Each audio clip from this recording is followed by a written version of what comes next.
I should be like you, Melvin.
Ultimate on-demand destination for the UK's best fan-led football podcasts. Want authentic supporter insight on all things Bournemouth? Follow Up the Cherries in all departments on the TalkSport Fan Network. Club-dedicated content created by the fans, for the fans. Search TalkSport Fan Network.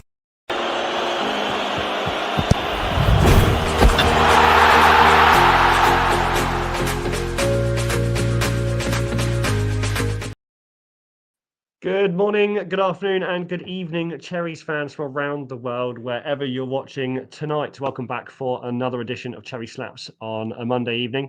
Tonight we've got a fantastic show, not just because of the game, but also because of my panel tonight. I'm going to welcome them in now.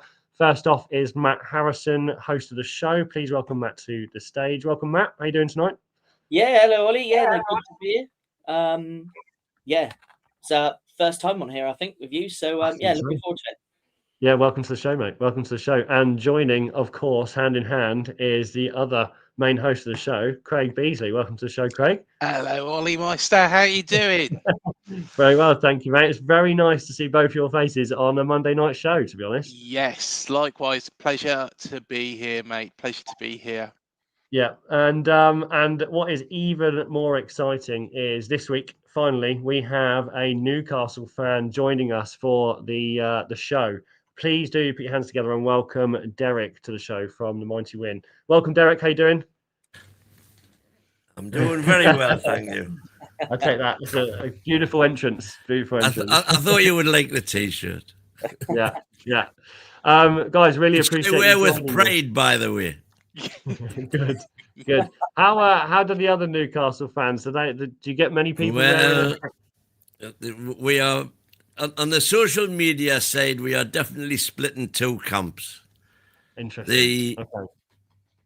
Eddie's taking us as far as he can, brigade, and Eddie's got so much credit in the bank that he can take as long as he wants, brigade, of which I am a founder member. I am the king of the happy clappers. Good. It's just what I want to hear. Much to the chagrin of many of our listeners on the channel. I'm not surprised. Before if you want to see a good argument, tune in to NUFC Talk TV on YouTube, and you'll see many an argument between myself with a glass half full, who constantly being accused of being an Eddie cult member, and the bedwetters, as I call them, who want too much too soon and are not realistic at all as to where Newcastle United are in the pecking order. Hey, look, clubs have got to have them. They're everywhere, and every team's got them, unfortunately. But look, Derek, we'll come back to that. Guys, we'll come back to some thoughts and feelings in a moment on yesterday's game, because I know I have many. I just want to touch on the comments first. Firstly, Craig and Matt, can I just hand it over to you for some huge, fantastic news? Yes, you can do. So there will be a video that's going out explaining this in a bit more detail, but we are up for the Best Club Content Creator Award for the Premier League in the Up and Coming Football Content Awards. News. So If you want to vote for us, which I really, really, really hope that you do, all you need to do is you need to go to footballcontentawards.com/voting. Go on there, go to the best club content creator section. There will be a football league section, and then there'll be a Premier League section. We'll be down there as UTC IAD. Click on that, enter your name, enter your email address, and submit your vote. And honestly, we appreciate every vote we get. We are against some very, very big competitors as well. Exciting stuff, but we're there. So we shall see. We shall see. You never know. You never know. Yeah, and a big thank you to obviously everyone in the chat, guests like Derek, people coming on the show and supporting us as we move forward through this season. Obviously, the channel wouldn't be there without you guys. So, and big love to Matt and Craig for behind the scenes work as well. The show wouldn't be here without those guys. So, much appreciated for that, chaps. And yeah, please everyone go and vote. That'd be fantastic. There will be a guide coming as well, and me and Matt are going to record a video which is going to show you exactly how to do it. Fantastic. Yeah, looking forward to that. Now, let's get through these because I can see Derek itching in his chair. I want to get some comments out. So, Chris Hubble, good evening, everyone. Good evening, Chris. Jamie Keynes, evening all. Decent point yesterday. 10 points from first 5 games is a great start. Yes. Great start. Fantastic. Really good, fantastic start. Ethan Burnley, high all, up the Ches. Yeah, up the Cherries, Eve. Jamie Keynes, hopefully 3 points for Cherry at Leeds this Saturday. Yeah. Let's get into Newcastle before we start talking about the domination of what could be Leeds. Jamie Keynes, evening, Ollie, Matt and Craig. Good evening, Jamie. Manny's in the house. Good evening, gentlemen. Just saw this on my feed and I'm happy to come into the chat. Good evening, Manny. Welcome back. I hope you're doing well, Manny. Feel free to get involved if you do want to as well. By all means, jump on, mate. He says, I'm sensing there'll be a lot of love for Eddie tonight. Yes. Chris Hubble, evening, Ollie, Matt and Craig. Evening, Chris. Manny says, a lot of concerns about another overachieving manager in the Premiership. Emery, I think he, like Eddie and others, will be just fine. It's an interesting point, Manny. Love to hear it. Daniel, good evening. Evening, Dan. Andrew Bell, NUFC TV raid. Bring them all over. Yeah, get him involved. Get him involved. Sean says, hi, peeps. Hi, Sean. Casey Parry. Good evening, Casey. Good evening, Ollie. Nice to see you, Casey. Guys, we're going to get into it. I don't want to leave this too long. First and foremost, I'm going to give my thoughts and feelings because for me, it was a frustrating game that's ended up going in our favour in maybe a few ways, more than one. Obviously, first half was dominating, in my opinion. I felt like Newcastle struggled to gain composure. I felt like we had possession of the ball. We made it very clear that we came out with energy. And the early chances, I mean, Brooks' disallowed goal, that must have been, what, inches? Literally inches offside? Yeah. Now, few clear chances, obviously. It remained super tight. We were very cautious with the ball. Both sides were kind of relentlessly compact. Just a great first half, chaps. Can we elaborate on this a little bit? Derek, I'm going to come to you first. Obviously, being a Newcastle fan, please do give me thoughts and feelings. Well, I didn't think it was a great first half, and I thought you did dominate for the first 15, maybe 20 minutes. Certainly, statistically, your possession then was something like 66-34. But did you, apart from the offside goal, which was absolutely, marginal, and we could come back to that if you like, the way the offside rule is interpreted these days. But did you create any clear-cut chances? I mean, I was very interested to see the BBC poll, where every week the BBC Sports put out their poll for player ratings. And who do you think, on the BBC, who was the top-rated player for Bournemouth, do you think? Not sure. Give it to us. Semenyo. Yeah, I expect that. On 6.62. And I thought Semenyo, who's a player I think is absolutely fantastic. I thought he was anonymous for 90 minutes. I thought we kept him wrapped up perfectly. I think that may have been part of the plan. 100%. But coming back to what you said, Derek, I have to say both goalkeepers were tested in that first half for sure. There was nothing clinical, you're right, but there was definitely some shots on goal and there was definitely some saves that had to be made, right? So what do you think the XG was for the whole match? For both sides? Apparently, it's the first time it's ever happened in Premier League history.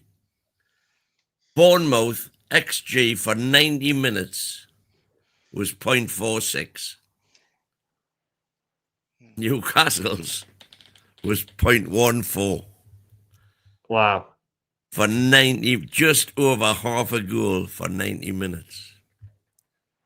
So, Which and let's be honest with each other. Was that what you were expecting, or were we expecting a goal fest here this weekend? No, I was expecting a goal fest. As I said in the little preview that I did for you, we've got the highest average high pressing turnovers in the opposition half. Everything sort of geared itself towards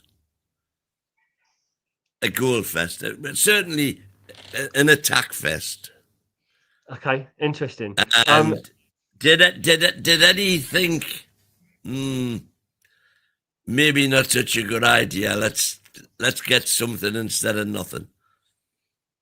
Which personally I don't agree with. I love him going for it, which he's been criticised heavily for up here in the past. You know, Milan when we got knocked out the Champions League, Chelsea when we got knocked out the Carabao Cup. In a situation where we're going to get something, but he goes for it.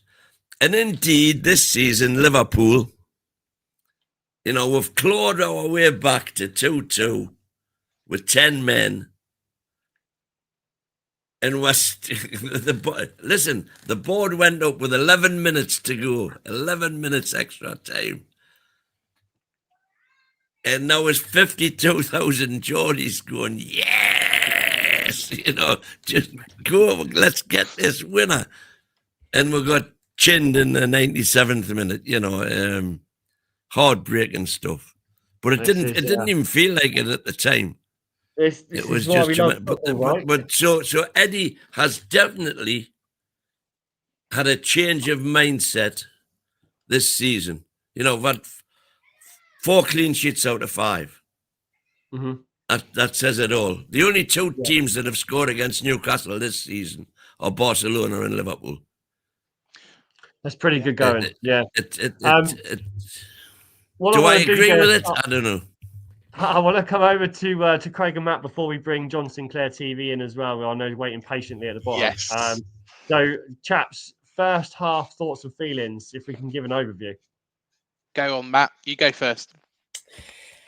Yeah, I mean, I thought the first half, you know, I mean, credit to Newcastle and like Derek's touched on, you know, they did keep Semenyo pretty quiet for the 90 minutes, which obviously we all know what kind of player he is and how important he is to our attack. And, you know, by them, you know, keeping him, you know, out the game, I thought, you know, during the first half, you know, they did a good job on him, to be honest. What I was impressed with first half was Jimenez coming in.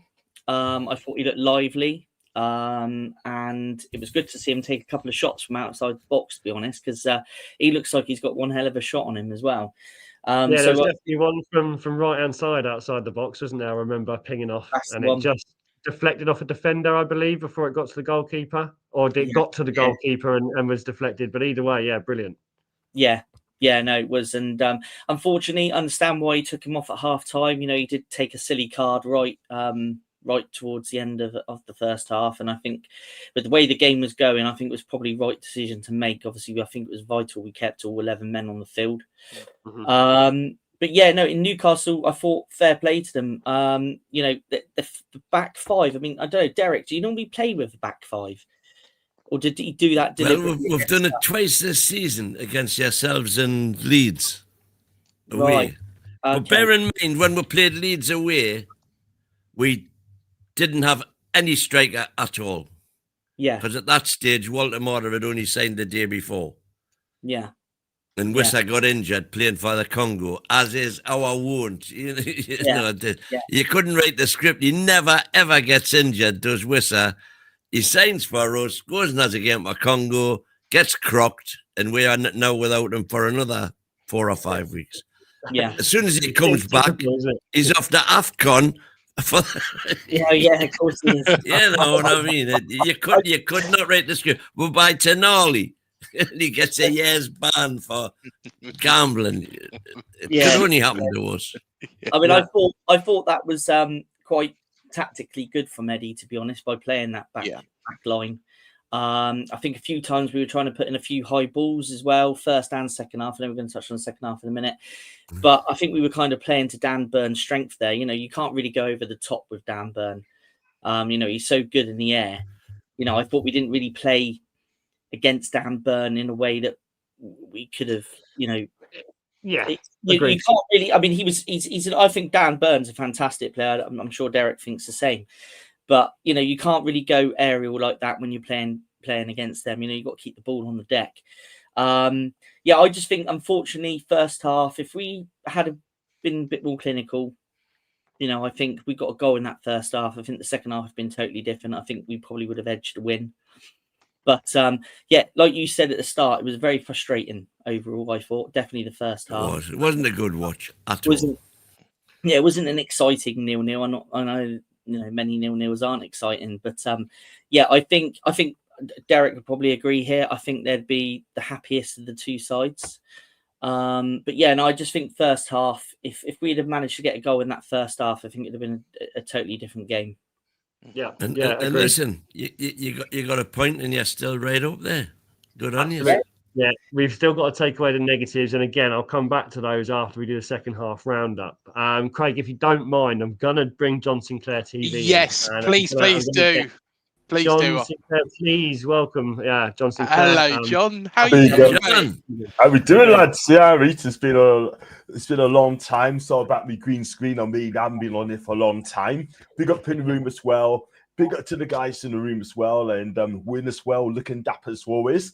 And it's been a tough year for me, and actually well documented because of my mum sort of thing. So I'm back to that sort of no, it's absolutely fine. It's just but I'm here. So big up, John. Welcome back. Welcome back to the thing that we all love doing the most, right? It's good to have some positive vibes on a Monday night. Now, look, massive game yesterday. Obviously, we both took a point away. I believe it's your third draw this season. How are we feeling over yesterday's game? Well, Bournemouth's been a bogey side for over the years. We just kind of beat Bournemouth over the years, you know what I mean? But a point's a point. It wasn't a great game yesterday. It was not a great game yesterday. I mean, both sides, for what I've seen, are just scared of getting beat. Do you know what I mean? Okay, very few chances. We're the ones that had better chances, do you know what I mean? But looking at the lineup, when Eddie put the lineup, I thought, wow.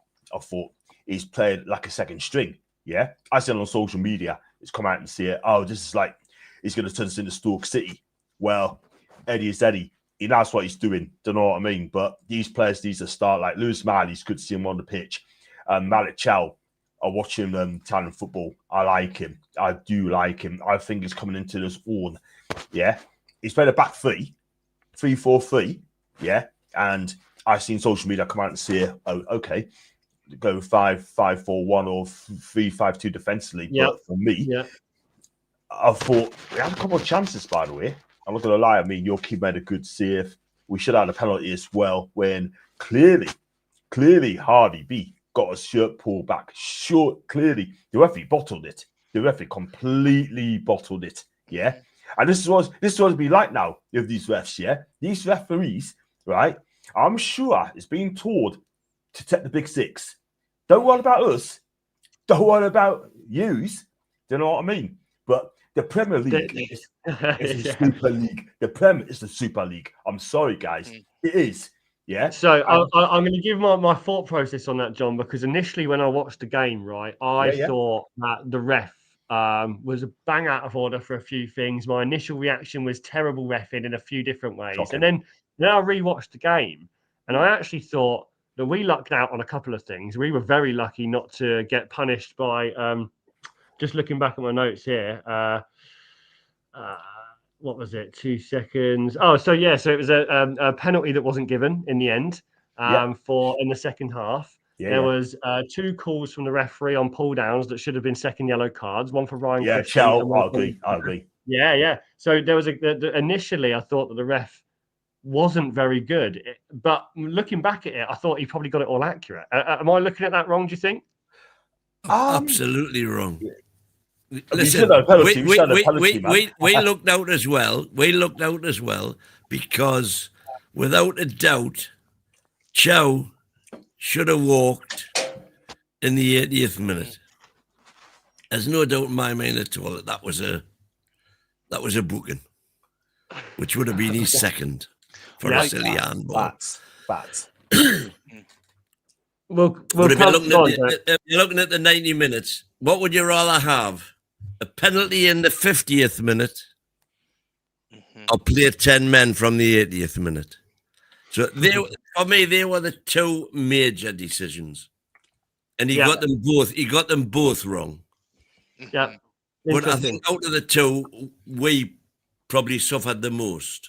Yeah. Okay. But as regards what John was saying about refereeing standards generally, listen, if the referee had given a penalty for the pull on the shirt, there's no way on God's earth that VAR were going to overrule that.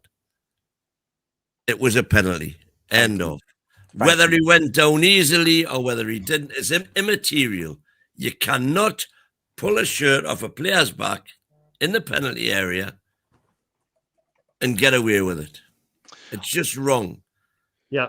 Go on, Craig. Again, if that had happened to any one of the top 6 teams, they get a penalty.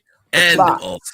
Facts. Absolute facts. And I've got something to add on there as well, quick. I know you've got to carry on, but we're not going to get no luck for these refs this season. We are not. Because they give an eye on the big 6 and the other 14. They just don't exist. And this is why we was told the Premier League is the best league in the world. Really? I didn't see nothing to be excited about this season in the Premier League. But that's for another day. But on the game, right, I mean, a 0-0 draw, right? I mean, 3 0-0 draws away from home, right?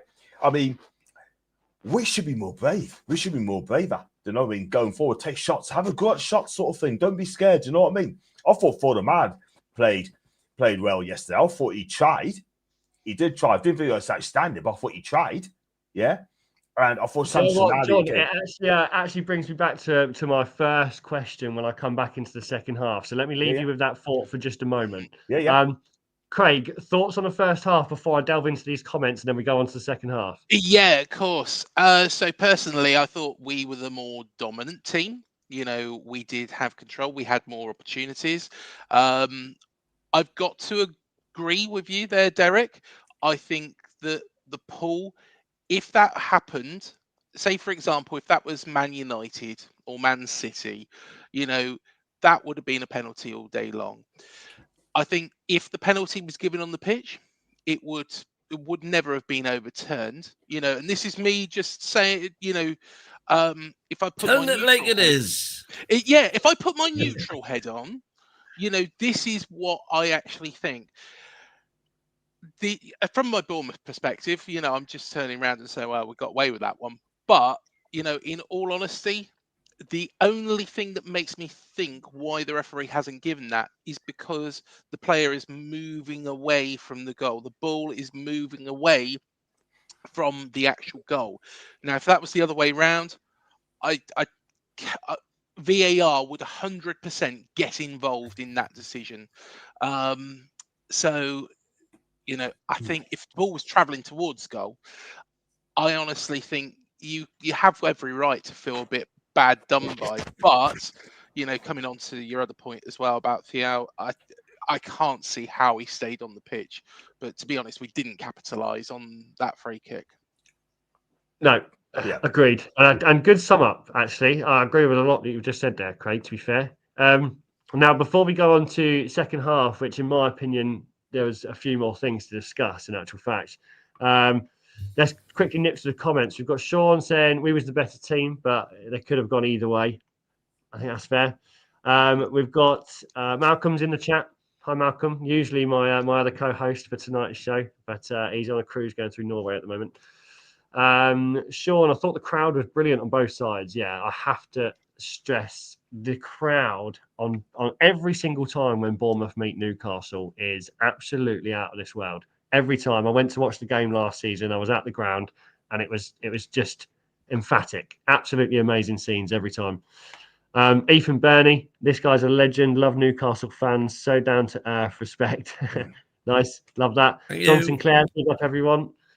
Manny, I really like how Bournemouth are playing this season after losing 3 defenders. I think it's fair to say that you've spent the money you've earned very wisely while keeping the attacking core. Yeah, couldn't agree more. People in the chat saying hello, and then Manny again. When you're 6'6", you have to be good in the air, and it's good to see Dan Burn in that position because when we was at left back, he looked like a fish out of water. Yeah, it's much better. We've got Voldemort, who's 6'7", and he was telling the rest of the players at one stage on the pitch, "Give it to me feet, give it to me feet." and as regards to him being rubbish at left back, when Dan Burn was left back, we had the best defence in the league, bar none. Mm-hmm. I've got to be honest. Trippier, Shea, Botman, Burn was the best defence in the league, and they played 33 games out of the 38. I was very impressed. When you bring up stats like that, to be fair, go on, Craig. I was very impressed with how Diakite actually dealt with the aerial threat. He's not the tallest player, but, Walter Marder, well, just towers over bloody everybody, to be fair. But, the way he drops off, the way he reads the ball, how it's floated across, he gets his body to it. I think that Diakite is a great signing, and he's only going to get better. He's only a youngster. I was very, very, very impressed with him, and just the reading of the game more than anything. It wasn't so much that he's not got the height advantage over Watermaida. It's the actual reading of the game, and sometimes these big players, they have that or they don't, and Watermaida. It was a bit questionable, but then again, he's only going to get better. And we know that he is prolific in front of goal as well. Yeah, and look, and if you've watched the shows, you'll know, chaps. Walter Marder, prior to joining Newcastle, Walter Marder had scored 34 top-class goals. Mm-hmm. How many of those were with his head? Probably about 3, probably. 4, actually. 4. Oh, he scored one more than I guess.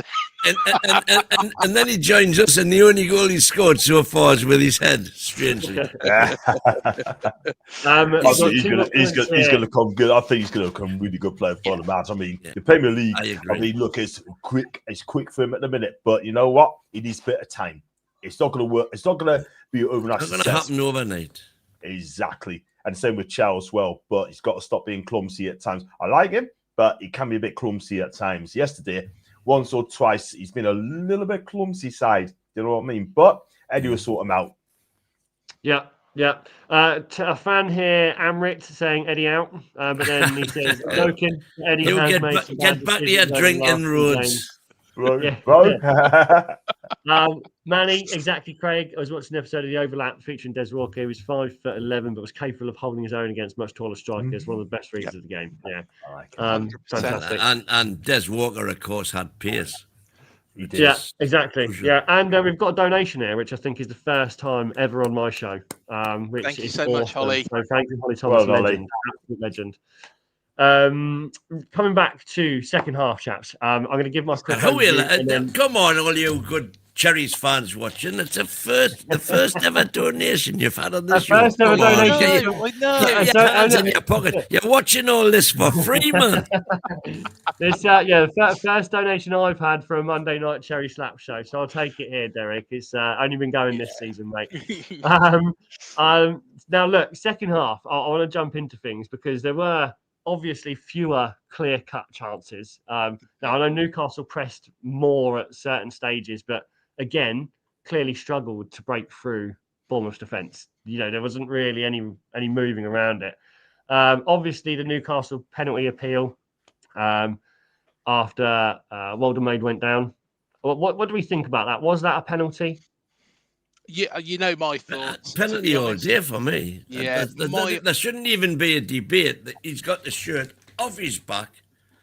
But I'm rapidly scrolling through my past images because Ollie was Craig was saying if he'd been running towards the goal, it would definitely have been a penalty. And I'm rapidly trying to scroll through from 2 seasons ago when you had Kelly playing for you, and he's got Almiron's shirt like a sail on a yacht in the penalty area, heading for the goal, and we didn't get a penalty then either. I'm really looking for it now, Sandy, if I find it. But while you look for that, Derek, final rundown from me, and I'm going to bring another Bournemouth fan into this now 6-way chat to get this going a little bit further. Obviously, Malik Thal at Newcastle escaped a second yellow for a foul on Ryan Christie, which could have been a huge turning point. And then obviously late in the game, Bournemouth's Justin Kluivert nearly scored from a free kick. I think it probably should have. We've got some. There we go. Awesome. Thanks for that, John. But yeah, Nick Pope made an awesome save to keep a clean sheet, to be honest. I'm going to bring Jamie Keynes in because he's been waiting ever so patiently. So please do welcome Jamie Keynes, another Bournemouth fan. Jamie, welcome to the show this evening. Hello, Jamie. Welcome, Jamie. Welcome, Craig, Matt. What's the Newcastle fans' names? We got John and we got Derek. John and Derek. Big up. Welcome, Jamie. Welcome. I think the first half there was more chances in that half. Second half was a bit more flat, in my opinion. And standout moments in the second half for you? Standout moments. It's quite difficult because it was 0-0. So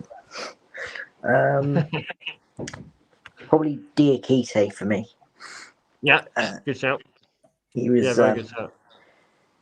I thought he was my man of the match. Yeah.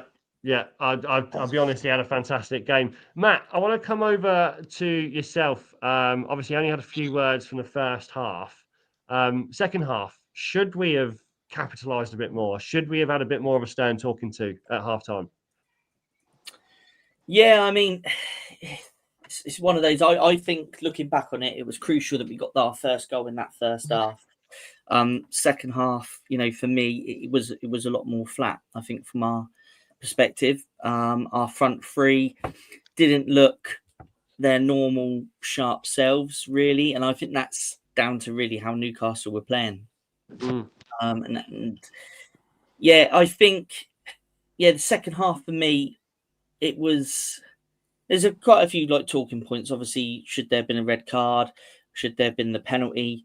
I think we were lucky to get away with that, to be fair, the penalty. I've not rewatched the game, so I'm still going back from memory when I first saw it. So from seeing it at first instant, I didn't see much of the grab on the shirt. But I think there was definitely moments in that game that could have really, been very vital in terms of changing the game. And like you say, I think Kluivert coming on, for me personally, I probably would have brought him on a bit earlier. I think we lacked a little bit of flair, but looked a little bit better when he come on. And forced Pope into that into that save. Yep. Sure. Popey Why was Clivert not playing, lads? Well, he's had his injury. Because obviously we were a bit worried about Clivert having scored a hat-trick against last season. He did something Patrick never did. He's had a bit of an injury during pre-season, so he's kind of really got to earn his place back now. And because we've had such a good start, like Tavernier and Semenyo and Brooksy's been fantastic. I think Brooksy's playing some of his best football.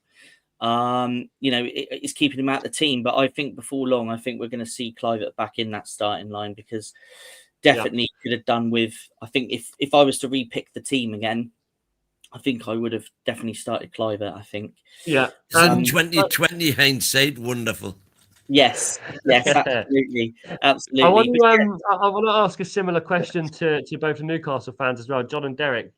In your opinion, would you have expected more of an impression or an impact going in at halftime 0-0? Would you have expected your team to come out with a bit more oomph or a bit more change?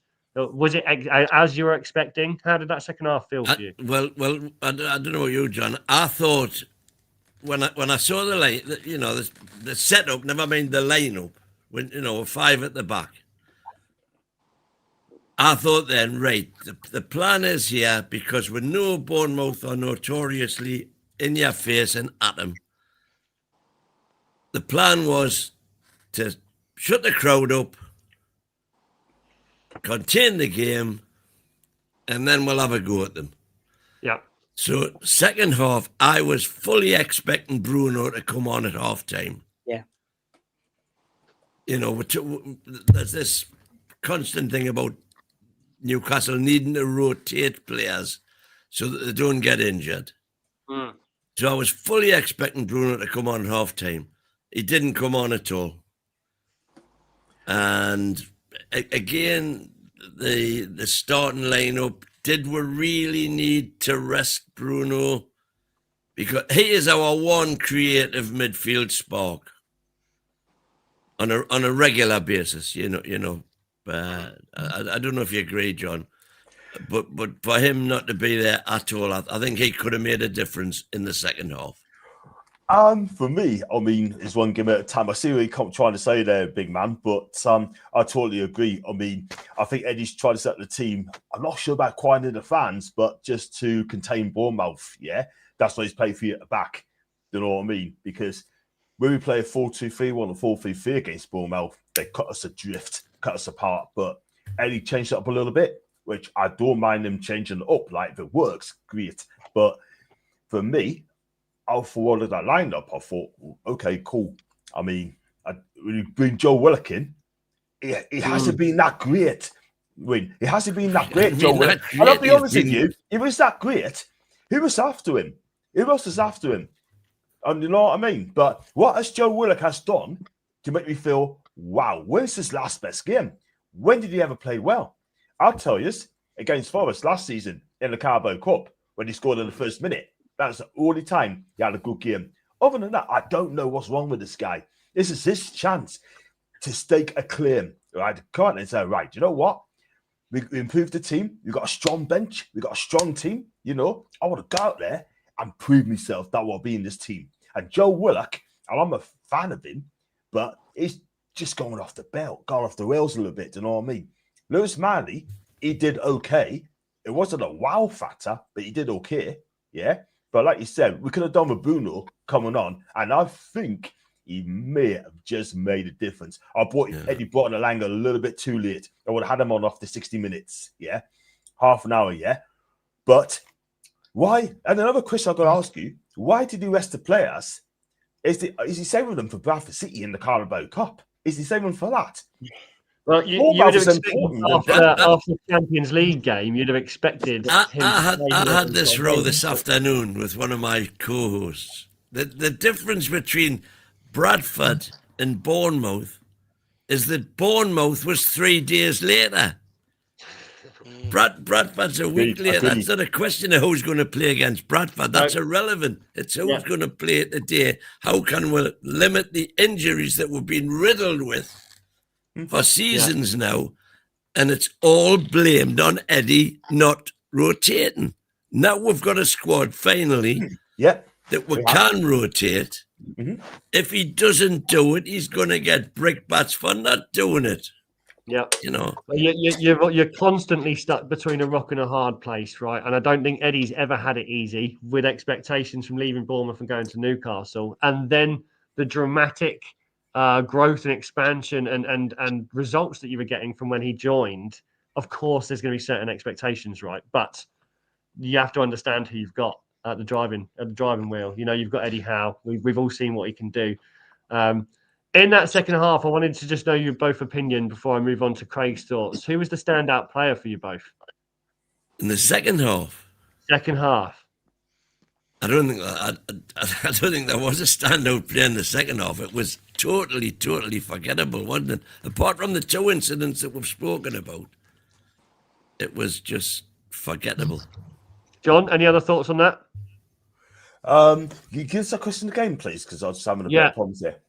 Absolutely, yeah. So standout players, second half. Was there anyone that really took a moment that took your attention? Well, for me, I thought Tonali played well again. I thought, and I was going through the whole night here. I thought Dan Burn did all right yesterday. I thought he played really well. Botman came in, put some good blocks as well, and I mean, I think he's coming to it as well. Lewis Hall did okay. Murphy did okay. But other than that sort of thing, there wasn't anyone outstanding, to be fair. Only Nick Pope, I guess, made that late save. But other than that, I mean, if you give him a man of the match for me, I mean, I thought Denali did try. He should have scored in the first half, by the way, when he fired over the bar. End of the day, didn't keep it low enough. But for me, if I'm honest with you, I'm going to have to go with the back players. I'm going to go with just Dan Burn for me. I think he did all right. Okay. And actually, I lied. I wanted to ask you one more because I've got one more question here that was pressing on my screen, and I really wanted both your opinions on it. Are you feeling the struggle to not having Alexander Isak? Are you experiencing away from home this lack of putting it in the back of the net? Is it down to Isak, or is this new striker gonna come into play for you and fit in? What do you think? I don't think it's fair for me to give my opinion. Do you think any team is not going to miss the rat? Yeah, absolutely. But are you still feeling it? Is it still Of course, hurting? The squad as a whole. We haven't had Wissa at all. But Wilson went to West Ham. The rat went to Liverpool. We replaced them with Voldemort and Wissa. We haven't even seen Wissa in a black and white shirt yet. And Voldemort joined us the day before the Leeds game. I get the feeling. He's played one game, scored a goal. That's good enough for me. Good. He didn't play yesterday very well. He didn't do badly. By the way, again, we're talking about the referee having a bad game. Every time Walter Mora went for a challenge, you know, there was 2 or 3 occasions he did nothing wrong. He just stood his ground, and he got a free kick awarded against him. Yeah, I'm saying, what's going on here? When did the rules change? When are you not allowed to stand your ground? And the referee was abysmal. Yeah. And echoes some of the things that John was saying earlier. Now, before I come over to Craig, I just want to get these comment section out of the way because it is been going off for the last 10 minutes. Sean, something controversial. I'd drop either for Croupy. Definitely controversial. Something that we definitely discuss on tomorrow's Cherry AM for sure. Chris Hubble, Bournemouth played well in the second half. I take a draw. Yeah, against Newcastle United. Always love Eddie Howe. Yeah, there's always big love for Eddie Howe from our lot. Malcolm Chiverton, loving this show. We'll have to watch it back. Entertainment on board is calling from his cruise through Norway. Lucky boy. Alex, what Newcastle game you at next, John? Left in the common, Fulham against Man City. Because I'm off to Prague week on Saturday. So before you go on as well, there's a couple of trolls in this room. Yeah. Oh, please don't read them. At the end of the day, right? They're both. I'm sorry, I'm not going to lie, right? But they're both trolls, right? They got no bad attitude. Don't worry, John. Yeah. I'll get rid of them. And if you want to try on this fantastic show, then you carry on doing it. Yeah. Yeah. Don't upset my guests. What's this Don't upset me. fucking sound? Okay. Oh. Don't you worry about him. Don't you worry about him. Right, move on. Anyway, so we've got a man of the match here, Ethan Burney. I don't want to come to the man of the match yet because I'm sure we've all got our own man of the matches for yesterday. I know that mine's different to the one that was actually announced. Manny, I saw that free kick, brilliantly executed, and a good save from Nick Pope. Cliver is a real talent. And if I were you, I would be very worried that a big club will snap him up. Yeah. Well, that was talking point. It was speculation, right? Pre-season in the transfer window, there was definitely some talk around a number of things, weren't there? Yes, John responding. Hi, everyone from the Footy Channel ground. That's nice to see. Welcome. Big up, Tony. Tell you what, Yeah. so Tony, if guys you haven't checked out his vlogs, please do so. If you love non-leagues, please check out his vlogs. The Footy Channel ground hopper. That guy is getting better and better and better every single week. Interview the managers, interview the players. Yeah, I'm doing the same thing. He is absolutely fantastic. Next year it's going to be big for him. Yeah, wow, yeah, awesome shout out, really awesome shout out. We love supporting other podcast channels like that, absolutely. So yeah, anyone, please do go and give that a watch for sure. I will definitely be checking it out. Big up. Lobbys Nuts, mighty win. Should we play Lascelles up front on Wednesday? Lascelles up front. Hang on, I've got an echo here, guys. Say that again. I've got an echo. I think it might just be you because I can't hear an echo. Are you all right? Can you hear us? I can hear you. Can you hear us? I can hear you guys. Yeah, I can hear you guys. Cool. I Right. can't hear Derek or Craig for some reason. I'm back and I'm sound. You're back. He's back in. All good. All good. Yeah. Then we've got some get some moderated stats, fellas. Yeah, we're gonna need to do that for sure. Jamie Kane's good show, guys. Up the cherries. Yes, up the cherries. Manny is now the moderator. Mr. Beasley, legend. Thank you. No, thank you, Manny. Jamie Kane's, any changes for Leeds away on Saturday? Yeah, we're going to discuss that in Cherry AM tomorrow and probably the Dean Court Social on Thursday with Matt and Craig. And then the Footy Channel ground hopper, it used to be called, it's all black and white TV. Yeah, awesome. Yeah, make sure you go and check that Tony. out. Now, guys, I know that we've only got 12 minutes before the end of the show. There are some questions that are pressing, and I do just want to ask you if that's okay. First things first, man of the match. Please, Derek, first. Nick Pope.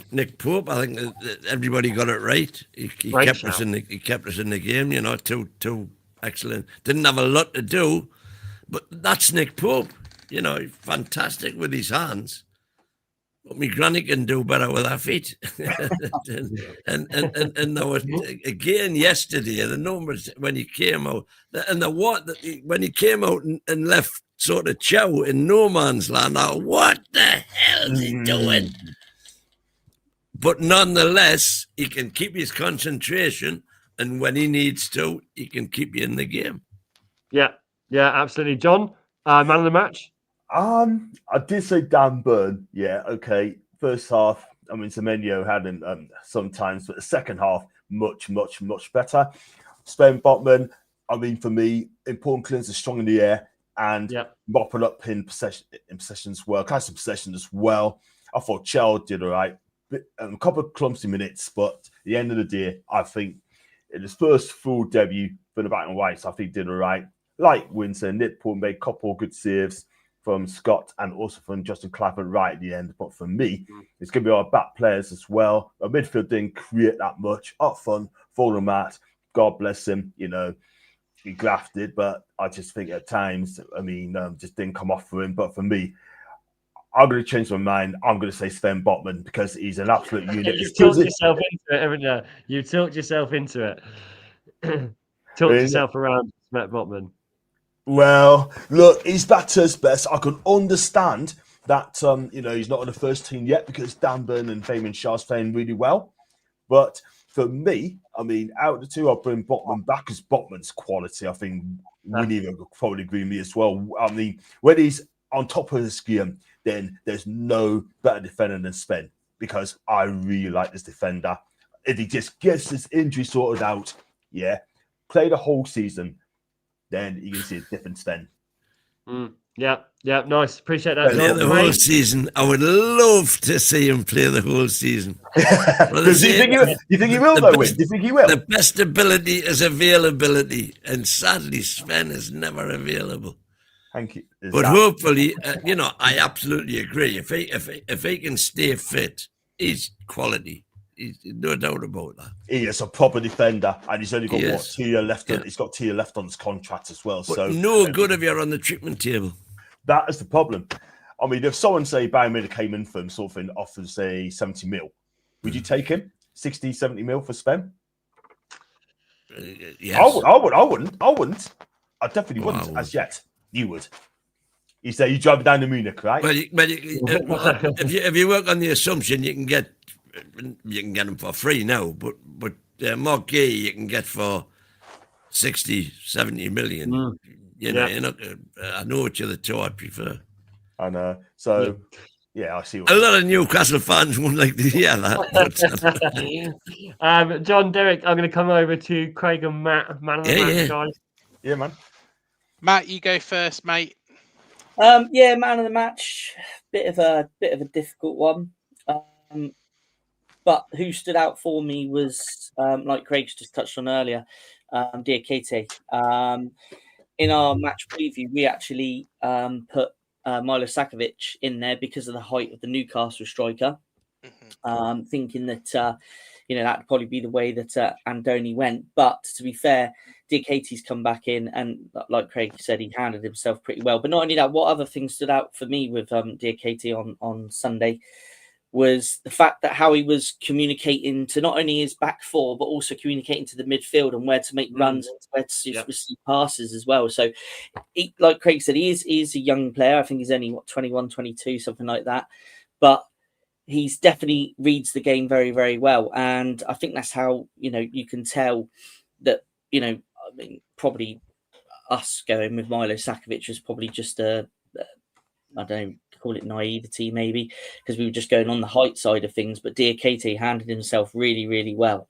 So I would pick him out personally, just because of the other little attributes I spotted with him on during the game. So, but just to very quickly touch on something as well, with the midfield free for Newcastle. When I saw Bruno and Joel Linton starting lineup, I was rubbing my hands, because I really do think that's like, a really big. I mean, I love watching them free play. When I do watch Newcastle on telly or anything like that, I love those three as a midfield. I think they work fantastic. Obviously, you've got Bruno, who's creative. You've got Joel Linton, he's such an engine. Tonali's so defensively good. And I was like, excellent. They're out of the side, and that's why I'm a little bit more disappointed that we didn't actually capitalise and manage to get the 3 points, because I think that. And I'll be said in the Dean Court social, me and Craig said that, that midfield free for Newcastle are massive. So, I was a little bit gutted that we couldn't capitalise on that and get a win, considering they were on the bench.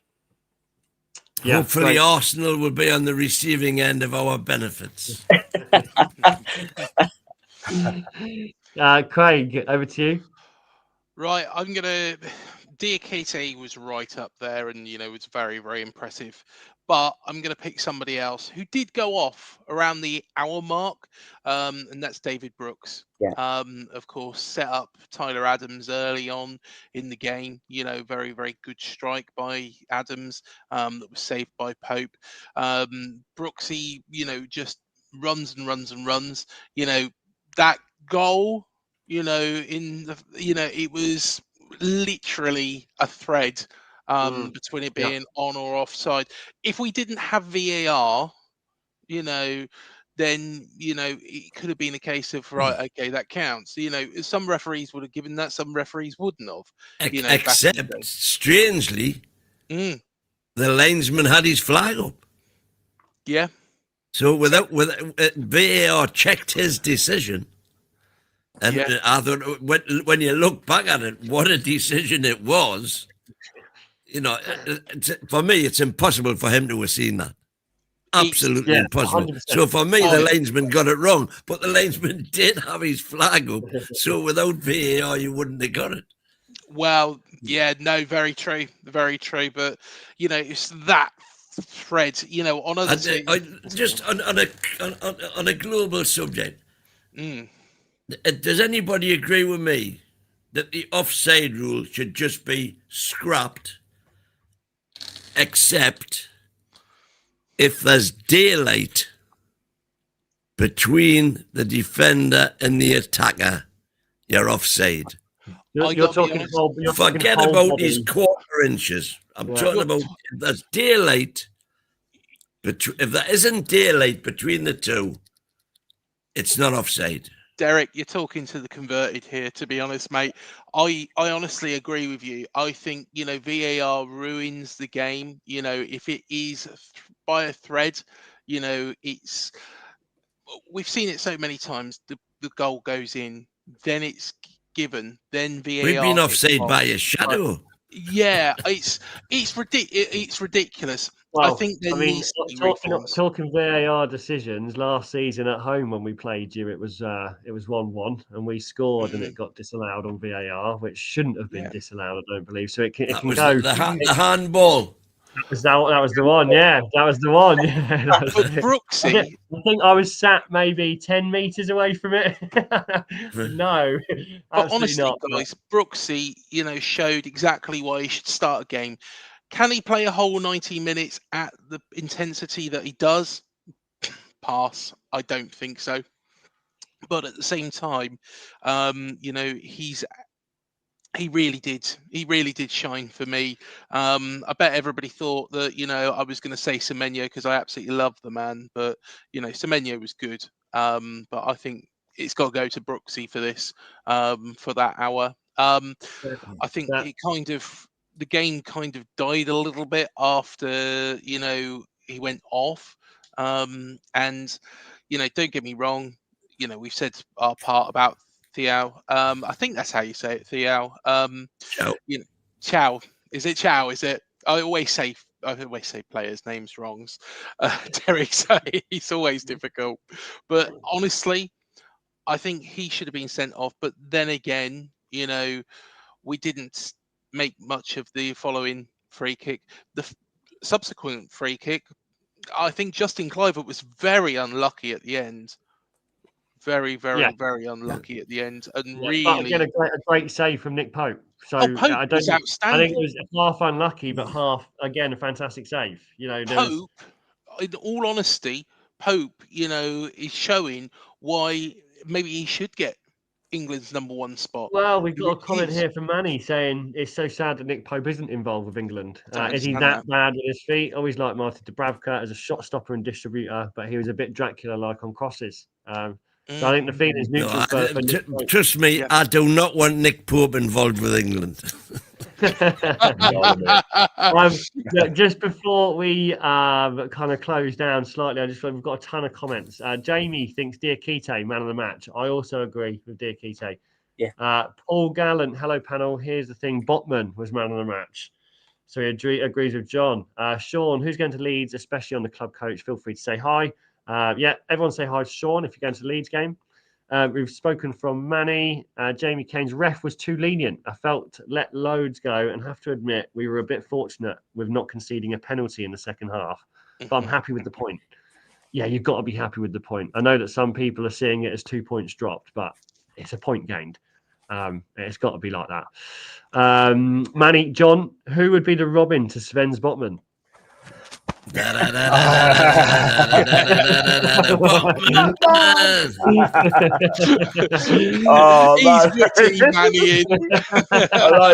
I like it. Manny, you should come on, get involved. Honestly, I miss your face, mate.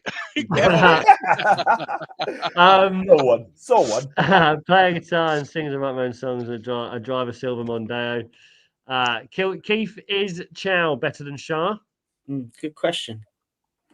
I'd like to hear that. Very good question. I'll tell you in 5 seasons' time.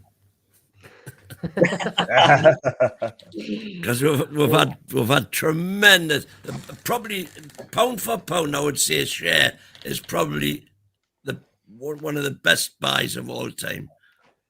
£3 million Benitez paid for him. And we have had tremendous service out of him. 100%. And he's still quality, even though his legs are gone a bit. So at this time, uncomparable. It's not in the same ballpark yet, is it really? I wouldn't even say that, because he's definitely on the decline now. Yeah. So would I like to see Chow given more minutes? Yes, I would. Yeah, cool, good. I love that. But that's only so we can keep Share for the proper games. Jamie Kane says Newcastle to finish in top 10 under Eddie. I have no doubt about it. I want Eddie to do well, unless it's against the Cherries, of course. Not true. Manny says Diakite might be a good replacement for Dango Ouattara, who moved to Brentford, levelling up, if you will. Agreed. Paul Gallant, live in Nottingham. Thanks, Paul. Love the updates. Tonali is a brilliant player for Newcastle. Diakite, man of the match, closely followed by Senesi. Can I just say very quickly before we move on there, Ollie, what Sean's saying there, he's spot on, because Senesi as well. I think obviously last season we had obviously Senesi's injury, then Housen come in, and then we had that back line for the rest of the season. Senesi struggled to get back in, but since he's been back in this season, whether he's playing with Diakite or whether he's going to be playing with Milo Sakovic, I think Senesi is back to his best now. I really do, and I like think Senesi. He's coming on really well. So that's spot on there from Sean. Totally has he got an international cap yet? Argentina international cap yet? Like Senesi. Because I think he should. I think he's a really good defender. I think he might have a handful, but he doesn't tend to get selected that much, I don't think, for the Argentinian side. To be honest, because I think he's really good. He's a really good defender. But that comes down again to there's a lot of international teams losing out on homegrown quality, right? There's a lot of them. I think at the moment, if you look at England alone, see how Rashford's performing. We're really good at kind of belittling and pushing out our own English players from the Premier League. That's just one example. So, I think these things happen everywhere, right? But yeah, I completely agree, Matt, and completely agree, Sean. Senesi is just continuing to get better and better and look more solid and look more comfortable in his position. Chris Hubble, Diakite was my man of the match. Yeah, same. Manny says this to Derek about the Arsenal comment. Shaking in my boots, Derek. You were brilliant against us last season. Was Manny an Arsenal fan? He is indeed an Arsenal fan. He is, yes. There you go. We'll be ready for you on Sunday. Sorry. I tell you what, though. I mean, Super Duper Mick has spent 1 billion quid, 1.2 billion quid, and has he won a trophy under his leadership. If they don't win it, it does get them over the line. He should be sacked, because I tell you what, Super Duper Mick has been lucky. Any other club, he'd be sacked. And we are currently being accused of being Artetaites. Howelites.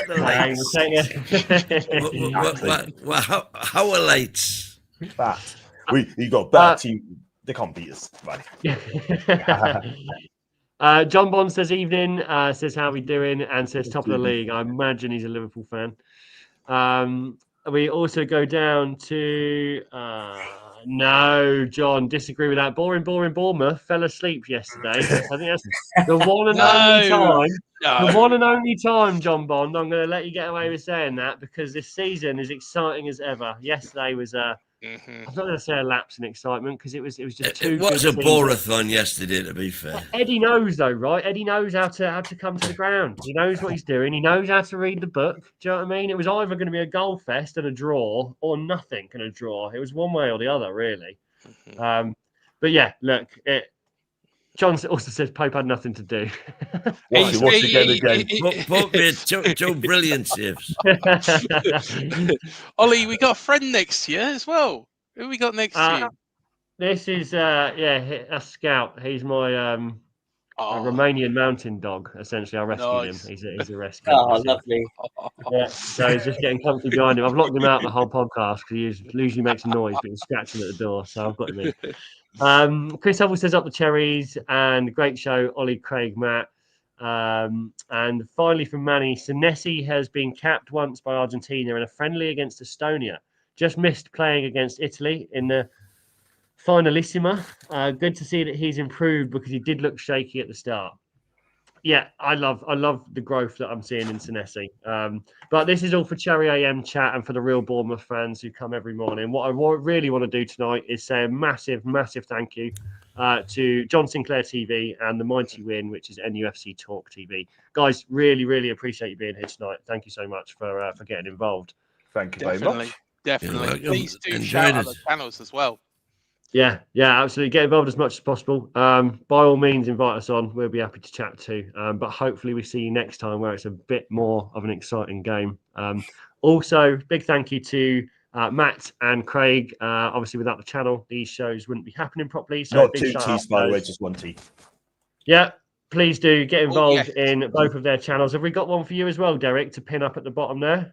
It's NUFC Talk TV. On YouTube, NUFC look it Talk up, you'll TV. find it. Yeah, go subscribe to both Derek's channel and John's channel. Both great channels and 2 really good friends as well. So thank you so much. What I do as well for my YouTube side of cutting, by the way, appreciate that. What I do as well for my channel now is I'll do lower league games, non-league, League 1, League 2, and I'll do European games as well. I'll be back at Newcastle next month against Fulham, and Fulham month against Man City. But before that, I'll be at Lincoln tomorrow against Chelsea for my Carbo Cup vlog. Amazing. And I'm going to Gillingham on Saturday against Harrogate for the match day vlog as well. And then in a week after that, it's the big one. I'll be off to Prague, booked up the day, booked a hotel. So it's games in Sparta against Slavia in the big Prague derby. Oh. And if you look at top YouTubers recent Josh and around the grounds, and you got people like the big names as well out there. You got Tony as well. You got Top Styles, I don't know how we pronounce his name. And you got, it is a bit of a mouthful, but he knows I am. You got Topless as well. Topless at the Turnstiles, that's the one. You got Game of We work together as YouTube vloggers as well. We're a team, and I tell you what, at the end of the day, right? I mean, we just love doing what we're doing. I mean, TikTok is blowing up as well, and that's the same time. John Sinclair TV on TikTok as well, and it's just really, really good. Well, John Sinclair TV making moves by the sounds of it. You're a busy boy, mate. You're going to have to come down to Poole Town. You're going to have to come to Poole Town. It will be an absolute pleasure to see you. Do you know what it is? Well, that is on the list as well. I mean, I'm going to look for the Poole Town fixtures as well. If it's not this year, it'll be definitely 100% next year. It's not that far away. I mean, it's only about 55 miles from Chippenham. Obviously, I live in Bristol. If I get a Chippenham on a 3-5, or it's along that way, and I will get to Poole downtown. Did you get a good crowd as well, Poole Town? About 1,000, 1,500 there? It's hard to say, really. Usually, in average, I think about 600 is average. Yeah. Let's say if you're getting 1,000 non-league, you're doing well. I was going to say, I think it's been a little while since Poole Town have had 1,000, but I think they're close. I think they've had a couple of games that have been close, but they worth 1,000 there. Depending on the game and the importance of the game, they can get a really good turnout down there. But I think if you look at the average, I think you're looking at about 600. I think. Let us know when you're doing it. Definitely. Well, I'll look at the fixture list, and then if I choose that game and do it, then that'd be cool. If not, definitely 100% next year. That is on the list. Yeah, fantastic. And again, really, really appreciate you all joining. I hope you enjoyed the rest of your evening. Please do come back and join me and Craig tomorrow morning for a Cherry AM, and we'll be back next Monday for the Leeds reaction show. Guys, thank you, and up the Cherries. Please have a great night. Away the lads. Away the lads. Up the Cherries.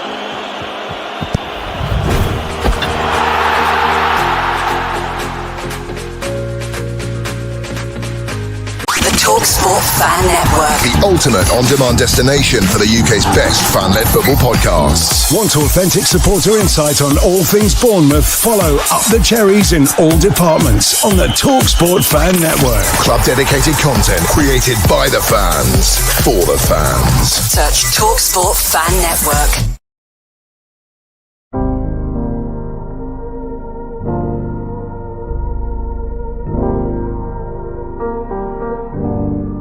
should be like you, Melvin.